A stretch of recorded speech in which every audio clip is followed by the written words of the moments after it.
Atari brings the computer age home. There was a brief time in history when the best computer you could buy was made by Atari, believe it or not. Atari home computers can teach you or reach you with important information anytime, day or night. In these documentary series, I've talked many times about the Big Three or the 1977 trio of home computers, but something else came out that year, the Atari 2600. And when it was released, it was called the Atari Video Computer System. And while technically a computer inside, it wasn't a computer in the sense that someone could use it for a general purpose computer. However, just 2 years later in 1979, Atari would release not one, but two home computers based on an improved version of that technology. The smaller, more affordable Atari 400 and the more full-featured Atari 800. These computers would have superior graphics and sound capabilities to anything that had been on the market thus far, as none of the 1977 Trinity had a music synthesizer, and only the Apple II had any bitmap graphics capability, which was quite limited, and certainly none of these computers had sprites. The only real competition would come from the Texas Instruments TI-99-4, released just 1 month earlier. Another thing the competition didn't have was a cartridge port. The previous computers required loading any software from cassette or typing it in on the keyboard, but the cartridge port meant that games could be loaded just as easily as on a game console, and no other hardware was needed to make it work. These computers would not only be superior gaming machines compared to other computers, but also when compared to other game consoles, such as Atari's own popular 2600. Here are some comparisons with common games of the era. As you can see, the Atari 800 was able to provide better textures and details compared to its predecessor. These versions would be much closer to the original arcade versions. So, ironically, these new computers were not only the best computers on the market, but the best game consoles too. The first thing I want to talk about is the keyboard. And while it's obvious the 400 has a membrane keyboard and the 800 has a full-size keyboard, the layout is basically identical. So let's talk about some of the quirks. So before we go too far into the keyboard, I like to point out when talking about these early computers that in the 1970s, there really was no standard as to how a lot of these keys on a keyboard should be arranged in the first place. So when we look at these keyboards today and we think that they feel kind of awkward to use, the reality is back then when they came out, they would have seemed perfectly normal because there was really no standard to compare it with. First, let's take a look at these 4 buttons on the right. You have Reset, Option, Select, and Start. These are really meant for use in games and are reminiscent of the controls you'd have on the Atari 2600 console. The return key is in an odd place because it's up 1 row higher than normal. So if you try typing on one of these, you're going to wind up pressing one of these 2 keys all the time. Likewise, when you try to type a question mark, you're going to wind up pressing the Atari logo key instead of Shift, and when you want to press the backspace, you'll probably wind up pressing the break key.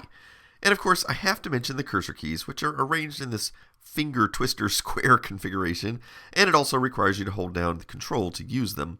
Atari would stick with the same basic keyboard layout for the next 13 years. So let's take a look at these 2 computers and see how are they similar and how are they different. The 800 is a fairly large and heavy computer with a full-size keyboard. There's no ports on the rear, just a permanently attached RF cable for connecting to your television. On the right-hand side, you get composite video, the peripheral connector, which we'll circle back to, a channel switch for the RF output, main power switch, and of course, the power jack. On the front, below the keyboard, you get 4 joystick ports. Up here on the top, you get not 1, but 2 cartridge ports. Notice they are labeled left and right cartridge. Almost any cartridge you will find will be labeled as left cartridge, and thus it goes in the left slot. I'll circle back to this in a moment. The keyboard on the 800 is pretty decent. I wouldn't call it wonderful, but it's certainly not bad, and especially compared to its cheaper sibling, the 400. Looking at the 400, obviously it has a membrane keyboard, but I will say that as far as membrane keyboards go, this is one of the better ones, and the reason I say that is because it has texture. It's hard to see on camera, but there's a raised area around each key that you can actually feel with your fingers, which helps a lot in finding the keys. Most of the membrane keyboards were completely flat with no tactile feedback. For example, if you look at the Sinclair ZX80, which came out just a few months later, it's totally flat.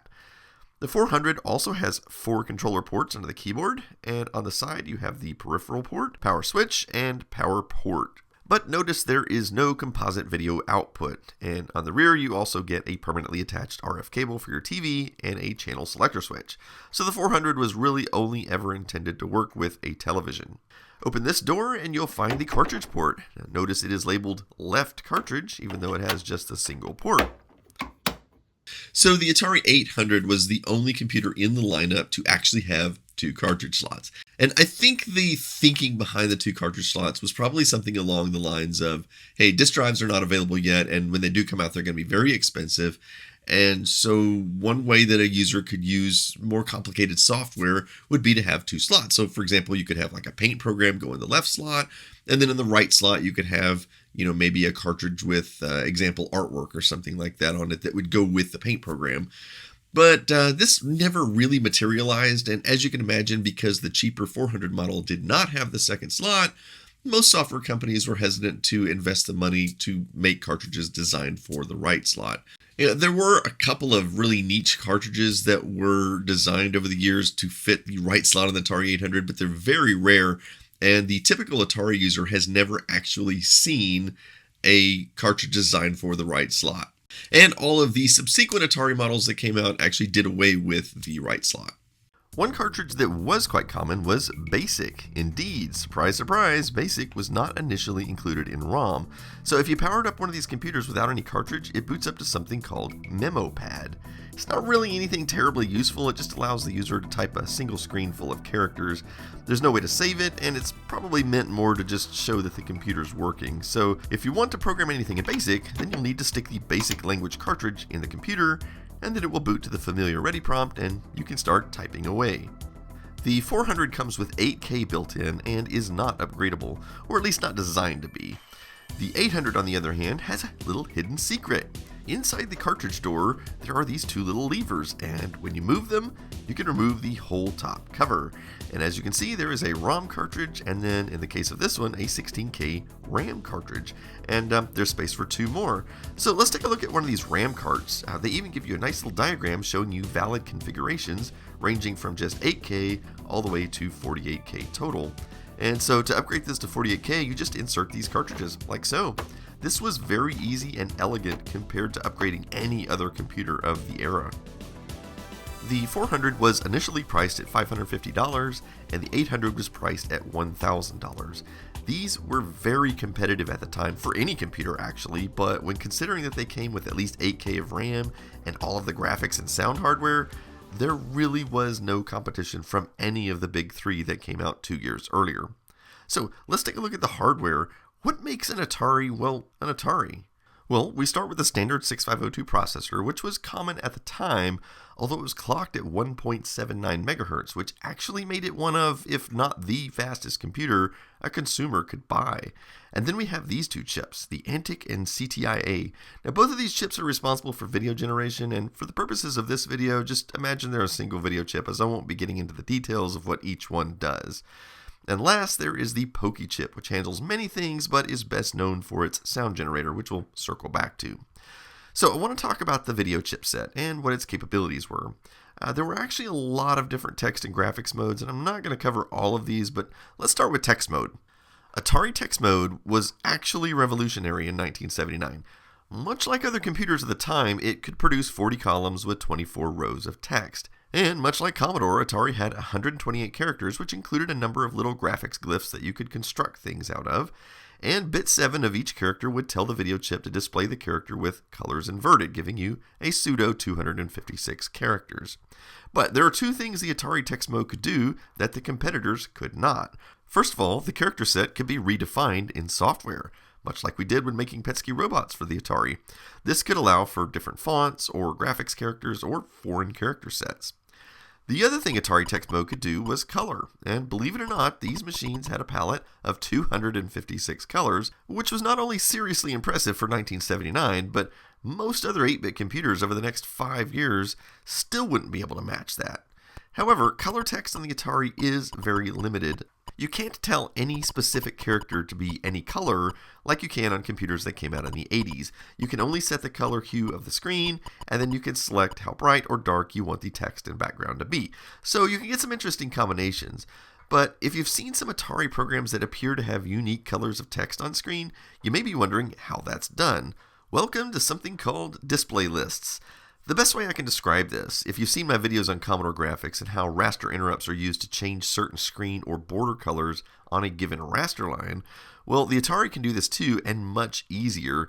So it's actually possible, as the screen is being drawn out, to not only force a color change, but you can even change graphics modes or whatever you like. And with this, you can get text where each line has a different color, but you still can't have each character have its own color. So, speaking of graphics modes, the Atari actually has quite a few modes of operation, more than most computers, even of the 80s, and I've summarized them here in this chart. In fact, you can see there are a number of text modes as well, and I've been talking about the most common mode, which is here. But there are also modes where the text is larger. You can see this in games like Mule, where the text in some places is enlarged. Again, this is done by changing the text mode mid-screen and then changing it back again. There's also a color text mode, but it doesn't work like you might think. You can assign 1 of 5 colors to a character, but that means every time a character is displayed on the screen, it will always be that color. So, for example, if you change the letter A to be yellow, every instance of the letter A would be yellow. Not very useful for text, but might be handy for making games that use tile graphics. But now, let's talk about graphics modes. So, back to our chart here, you can see there are quite a few to pick from. The most common mode was probably this 160 by 192 mode, which allowed for 4 colors. Now, a number of games use this mode, and it works pretty much exactly how you'd imagine. You'll never find more than 4 colors, although dithering effects are used to help give the illusion of more colors. But then if you look at another game like Alternate Reality, this screen is using somewhere around 36 colors. But if you were to zoom in and look closely in a paint program, you'll find that there are never more than 4 colors on any given line. So again, this is a standard 4-color mode. They're just changing the palette every raster line. So it's basically the same raster effect you see here in this little program written by my friend Thomas Terry Holmes, where the palette is changed every scan line. Only in a picture like this, it's less obvious because there's no animation and every line is carefully planned out by the artist. But then, if you look at a game like International Karate, and things get even more interesting, there are as many as 8 colors per scan line in the upper part of the screen. And the way they're doing this is by using the 4-color bitmap mode and then adding the player and missile sprites as overlays. On top of that, 4 extra bits of color here and there.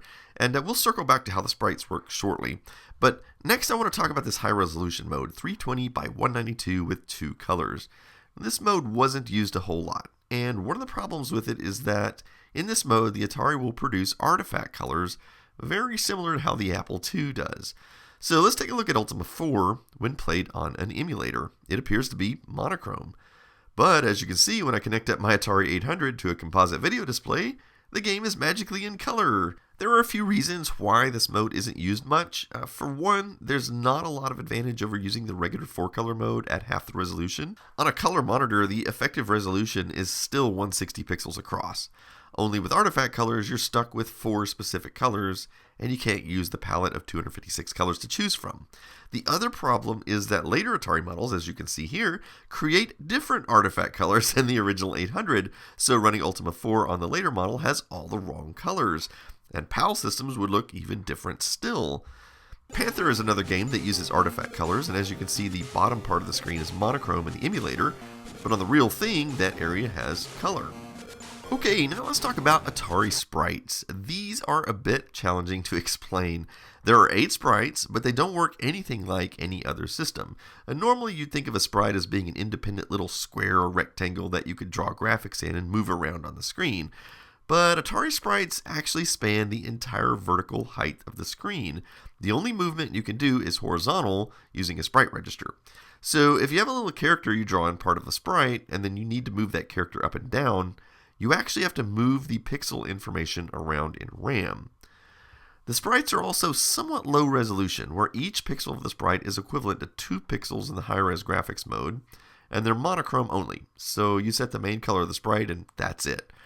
There are also 2 kinds of sprites. There are 4 player sprites, which are 8 pixels wide, and then 4 missile sprites that are 2 pixels wide. Now, some games will combine all 4 missile sprites, which will basically give you a 5th full-sized sprite. Other games will combine the player sprites with one missile sprite to simply get 2 extra pixels on the main 4 sprites. Of course, I said that Atari sprites are always monochrome, and yet you may be looking at games like this and saying, but wait a minute, this sprite's in color. One way to achieve this would be changing the color registers at specific raster lines, but in the case of many games, including this one, they simply overlay more than one sprite. Enough about graphics, let's talk about sound. The Pokey chip, which actually handles many functions of the computer, is best known for its sound capabilities. It has 4 channels of audio that can be square wave or noise. In fact, you can even use 1 or more channels for 4-bit PCM digital audio. Another neat trick is that you can combine 2 8-bit channels to get 1 16-bit channel, giving more precise frequency control. Now, while the Pokey chip was very capable as a sound synthesizer of the time, it really didn't see much use during the first few years. That's mostly because the games of that time were typically cartridge games, attempting to fit in 8K ROM chips, and had to be expected to run on the Atari 400 with only 8K of RAM as well, so there wasn't a lot of code space for music on these games. Thus, during those early years, the Pokey was primarily used just for sound effects and simple tunes. One of the earliest games for these systems was Star Raiders. This was clearly an attempt to bring the wonder of movies like Star Wars to the home computer. It doesn't hold up very well today, but make no mistake, this game would have been out of this world in 1979. These 2 computers were produced from 1979 to 1983. At some point during this production, the default memory was increased to 16K on both systems. So if you have an Atari 400, it could be an 8K or 16K system. The only way to really tell how much RAM your Atari 400 has is by typing this command, which will tell you the amount of memory available to BASIC. In my case, it's a bit over 13K, which is clearly more than 8K, so I definitely have the later model. And during this time, Atari introduced another system in this family, the 5200 game console. It shared almost all of the same architecture with the home computers. However, the memory map was moved around just enough to make it incompatible with existing cartridges. Although, if you had the source code, it was trivial to recompile a game for one system or the other. So I don't entirely know why they didn't make it compatible, but I have a couple of ideas. So one possibility is that they just couldn't guarantee the computer cartridges would be compatible because they might require the use of a keyboard, which wouldn't be present on the game console. Another possibility has to do with software IP licensing. So back in the day when a software company licensed the right to produce a port of a game, they usually had to license it either for a home console or for home computers, but not both. So having a home console that can play computer games and computers that can play home console games might have presented some licensing challenges in the marketplace. The 5200 console was considered a failure and, as you can see, was only manufactured for around 2 years. So let's change gears a bit and talk about this peripheral port on the side, also known as an SIO port, which stands for Serial Input Output. Basically, most all Atari peripherals like disk drives, printers, tape drives, and modems were designed to connect to this port. It's designed to daisy chain many devices together, all using a common protocol. Some would call this the predecessor to USB, since Joe DeCure was involved in designing both this port and later USB. The first device I want to show you is the cassette drive. Now, mine is a slightly newer model. The original one looked like this, but they work the same. The original model was available at the launch of the computers and cost $199. I have some cassettes here, and notice they do say the memory requirements. This one needs 32K, and this one needs 16K, so it should work on my 400. To load from a cassette, you hold down the start button when powering on the computer. After a brief confirmation sound, you can press return to start loading. Obviously, this can take several minutes to completely load, during which time you'll hear this beeping sound, which gives the user some feedback as to what's happening. This particular game takes about 3 minutes, after which you get this bland-looking loading screen, and then somewhere around the 6-minute mark, the game is actually done loading, and you can start to play it. ROM cartridges were typically 8 or 16K in size, so on a 16K machine, there won't be much of any difference in game complexity by loading from cassette, but if you had more memory, a cassette could allow you to use all 48K, and on later machines, even 64K. So some cassette games were actually superior to cartridge games. The next peripheral I want to show you is the 810 disk drive. The drive launched in 1980. It originally cost $599, which was a fairly competitive price in the market. The one area it wasn't competitive though was capacity.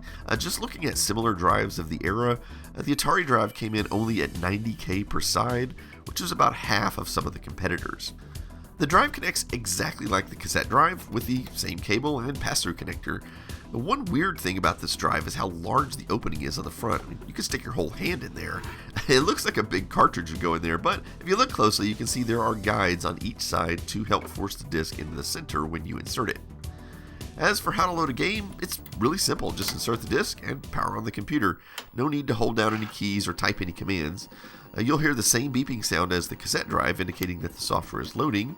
The disk drive is also decently fast and held up well compared to competing systems of the time. Most games would load in 10 or 20 seconds, and even the largest of games typically loading in under a minute. And when you're done with the disc, just press the eject button and the disc will pop out like so. By 1982, the price of both computers had fallen significantly, probably as a result of competition from Commodore and Texas Instruments. But the next year, in 1983, Atari would discontinue those two computers and release the 1200 XL. This computer is mostly software compatible with the previous two computers, but has been upgraded to 64K and has a number of cosmetic differences. It has a metal-looking reset button here, along with all the other usual keys that the previous units had. It also adds 4 function keys, a help key, video mode key, and a break here.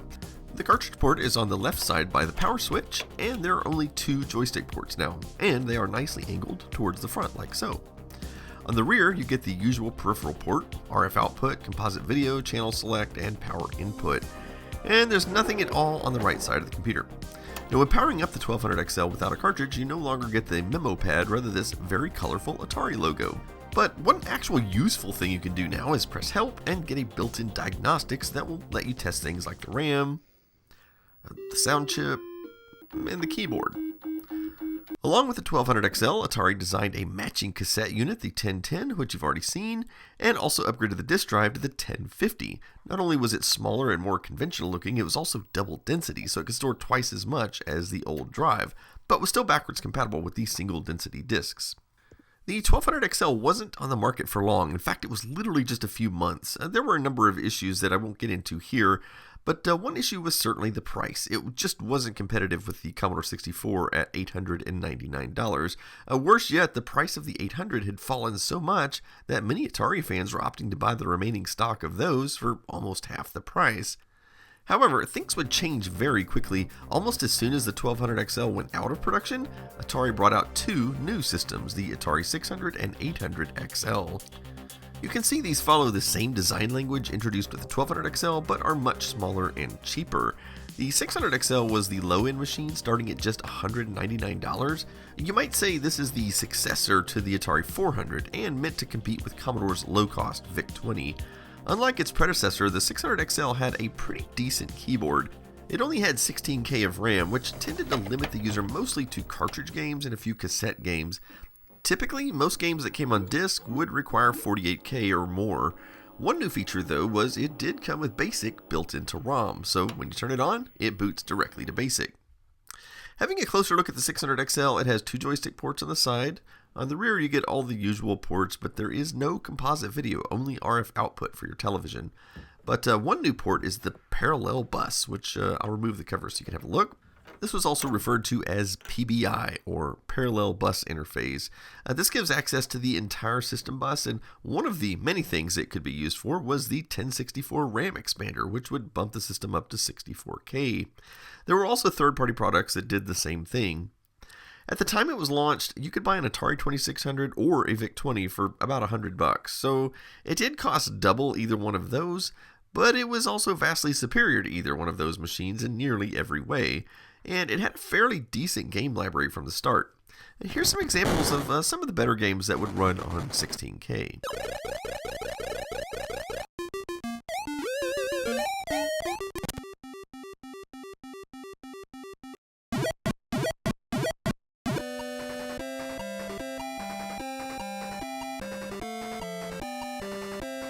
Of course, the 600XL couldn't compete with the Commodore 64, and so that's where the 800XL came in. It's very similar to the 600XL, but offered 64K out of the box, plus it included a proper composite video output as well.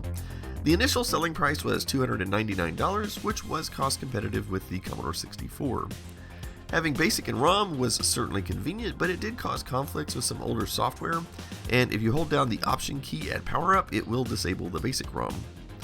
One notable upgrade was the CTIA chip, now called the GTIA. It does most of the same functions, but it had a few extra tricks up its sleeve, which allow it to do things like this demo, which was shown at CES in 1985. With this mode, considerably more colors can be used, although its implementation is tricky to use. There was also a few prototypes built for an Atari 1450 XLD, as you can see here. It would have had 2 disk drives built in, along with a modem and a few other things. However, the 800XL was definitely the best-selling Atari 8-bit, certainly the most iconic. Even make me look good, and it's easy to use, so you can fly a plane, explore the brain. And there were quite a few games developed for the system that were distributed on floppy disk and used all 64K. And these games tended to hold their own pretty well against similar games on the Commodore 64 and other platforms.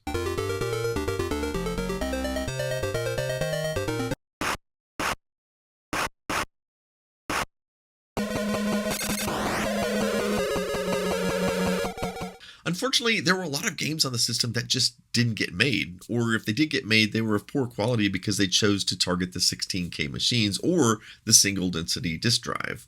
And by 1984, Commodore was dominating the market, and I can only imagine the discussions going on between managers at software companies when they're looking at the small piece of the pie that is the Atari market, and then deciding, do we really want to require the users to have 64K and a double density disk drive, because that's going to shrink that little slice of the pie even smaller. The XL series was made into mid-1985, but then the big management switch occurred. Now, I've discussed it before, but just as a recap, the CEO of Commodore, Jack Tremiel, left and purchased Atari's computer division, taking a lot of Commodore employees with him, and most of the Atari engineers left to form Amiga, which was later bought by Commodore, meaning the management and engineers were completely swapped at this point. And so, this brings us to the Tremiel era and the XE series of computers. This is the 130XE.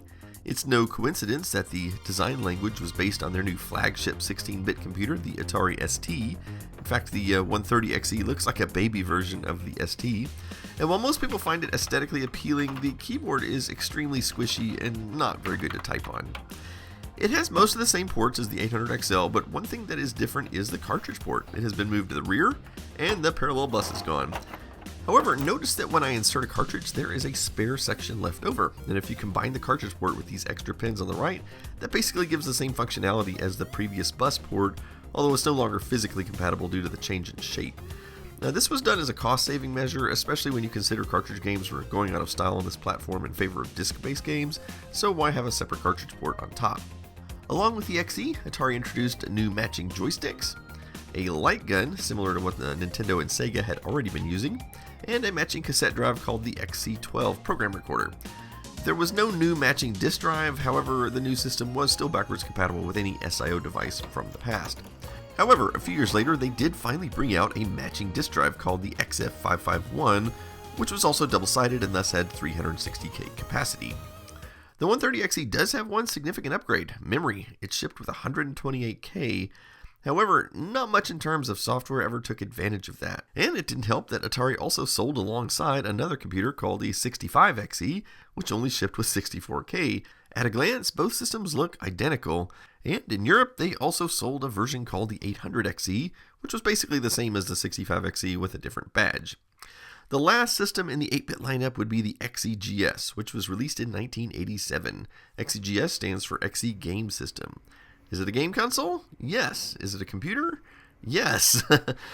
Let's have a closer look. You get your 2 joystick connectors on the side, and on the rear you get a composite video output and audio, but this time in the form of an RCA connector, which was becoming more standardized by 1987, and it does have the same peripheral port as previous Atari 8-bit machines. If you leave the keyboard disconnected and powered on with no cartridge, it will go straight into Missile Command, which is built into ROM. And as you can imagine, if you stick a cartridge in, then you can play most any cartridge games made since 1979. So in this state, it is very much a game console, but what happens when you plug in the keyboard? Now, you can use the keyboard detached from the computer like this, or notice it has these little clips here. If you want, you can attach it to the console like so, and now it's more like it's part of the system. And with the keyboard attached, instead of booting to Missile Command, it boots directly to BASIC, much like the other XE systems, although it's still possible to play Missile Command by holding down the select button at power on. 2 systems in one for twice the fun. Sales for the XEGS were initially strong, but I think it died out rather quickly. One serious problem it faced was that in 1987, what kid wanted this game console for $159 when they could get a Sega Master System for $99 or a Nintendo for $79? That $139 you see there gets you the Nintendo along with Rob and the robot and all of that other stuff. And the real problem wasn't even so much the hardware, but rather the software library available for these systems. I mean, keeping in mind that while you could technically connect a disk drive, if you looked at this machine as a game console, you're going to be limited to 16K game cartridges that were popular nearly a decade before. I mean, nobody wanted to be playing Star Raiders or Space Invaders or Donkey Kong, when they could be playing Super Mario Bros. Or The Legend of Zelda. What's worse is the following year, the Sega Genesis came to market, and that was the end. I kind of feel like had Atari brought this system to market and then also brought in like a dozen brand new games that use like bank switching cartridges that could really bring the system to life, I think it might have had a chance, but it seems like Atari was more or less focusing all of their energy on their 16-bit Atari ST at that point, and so I just don't think there were any resources left over for the 8-bit systems. And while the Commodore 64 would continue to get new games that competed decently well with Nintendo, such as Giana Sisters, Rainbow Islands, Mayhem in Monsterland, and so forth, Atari 8-bit systems simply got left in the dust in terms of new games. That being said, I do want to show off some homebrew games that have been made in recent years for the Atari 8-bit systems, which I think you'll find very impressive. This is my own Pesky Robots, but it really isn't a great example since it was targeted towards the original Atari 800. Here we have Dr. Mario. Obviously, this game is not licensed by Nintendo, but it's very impressive nonetheless. Next, we have a game called Yoomp. It's a very interesting ball bouncing game with a nice soundtrack. There have been a few different attempts to bring Lemmings to the platform, such as this one. And then here's a Christmas Lemmings. Here is a conversion of Stunt Car Racer. The frame rate's actually a bit faster than the C64 version due to the Atari's faster CPU clock. This game is called Crownland, and it's one of only 2 games I've found that have a Super Mario feel, while this one does have some badly flickering sprites. And then there's this, which is a current work in progress. It's a Christmas-themed game where you play Santa. And of course, Prince of Persia. Generally, this game was mostly ported to 16-bit consoles and computers, although in years later we've seen ports to a number of other systems, including the Commodore VIC-20 and C64. But the Atari version is very impressive on its own. It does require a 128K, so you'll need a 130XE to play it, or an aftermarket RAM upgrade for the other Atari systems. And this is a new game called Albert. Now, imagine for a moment if these types of games had been available when the XEGS had launched. Oh, and one last thing. I want to show you this prototype called the 65XEP, which was a luggable style portable. This also never made it into production. The 8-bit line was discontinued by 1992, and looking at this timeline, you might be tempted to think there were more XE systems made than XL, but I don't think that is accurate. The XE systems were certainly made for a longer period of time, but I don't think they ever saw the sales success that the XL series did, especially the 800XL. So just as a recap, I feel like when Atari entered the market in 1979, they were years ahead of everyone else, and they also seemed to be the only computer manufacturer that realized that video games needed to be a part of the computers, not just, computer stuff, right?